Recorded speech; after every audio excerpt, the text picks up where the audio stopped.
And agent విషయంలో చాలామంది ఇప్పుడు కూడా కొంచెం డిసిప్లైన్డ్గా చేసి ఉండాల్సిన ప్రాజెక్ట్ అది. ఆల్మోస్ట్ ఒక 80 crore ఇన్వెస్ట్ చేసేసారు, చాలా ఎక్కువ టైం తీసేసుకున్నారు. ఇండిసిప్లైన్ వాళ్ళు కూడా లాస్ అయ్యారు ప్రాజెక్ట్ మీద అంటారు. డిసిప్లిన్ కాదండి, అంటే I don't know how to put it. అది స్టార్ట్ అయింది ఫస్ట్ షెడ్యూల్ బయట పెట్టుకున్నప్పుడు వెళ్ళేసరికి కోవిడ్ మొత్తం పీక్లో ఉందన్నమాట. సెకండ్ ఫేజ్ టైంలో వచ్చింది.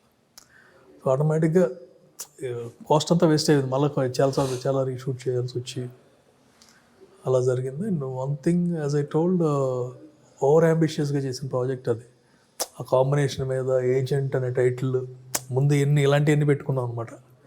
సో ఇంత ప్యాడింగ్ ఉంటుంది, Mammootty, so everyone is there, over coat అయిపోతుందని. జవాన్ లాంటి సినిమాల్లో అదే అలాగే ఉండి ఆడేస్తున్నాయి కదా అనుకున్నాం అంతే. సార్ అంటే అఖిల్ కెరియర్ తీసుకుంటే ఈ ట్రైయింగ్ టూ మచ్ ఏమో అనిపిస్తుంది ఒక్కొక్కసారి. మేబీ సినిమా దగ్గర నుంచి మారిపోతుందండి అది.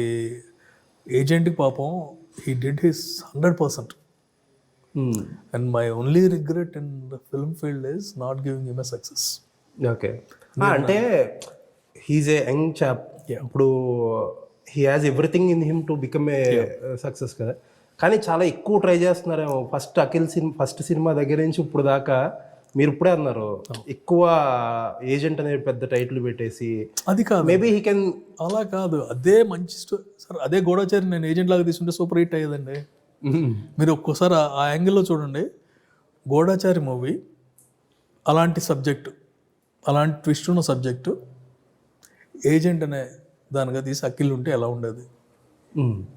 వర్కౌట్ అయ్యేదా? అవును, అంతే కదండి.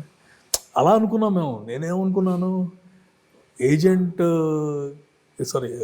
గూఢచారికి ఇలాంటి స్పై ఇంకోటి ఇంకా పెద్ద రేంజ్లో తీస్తున్నాము. We have big director in every, ఆ కాంబినేషన్ అదిరిపోతుందని.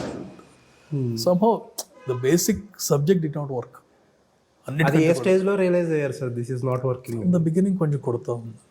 అండ్ బిఫోర్ రిలీజ్ ఇంకోటండి, ఎంత తెలిసినా మనం చంపుకుంటాం. లేదులే మనకు అలా అనిపిస్తుంది, కానీ వాళ్ళు ఎవరికో బాగుంది, వీళ్ళు ఎవరికో బాగుందని మనం సాటిస్ఫై చేసుకుంటాం. కానీ once you start that one, ఇంకా అంటే థియేటర్లోకి వెళ్ళేంత వరకు చిన్న హోప్ ఉంటుంది, లక్ ఏదైనా ఫేవర్ చేస్తుందేమో అని.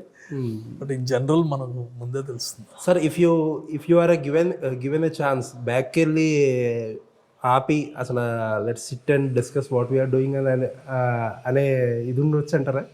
ఏదండి, ఇప్పుడు ఒక అవకాశం ఇస్తే క్లాక్ బ్యాక్ టర్న్ చేసేది? సేమ్ అండి, సేమ్ ఏజెంట్నే ముందే కష్టపడి బాబు ఇలాంటి రిజల్ట్ వస్తుంది ఇది చేసి అని అనుకుంటే కనుక. సో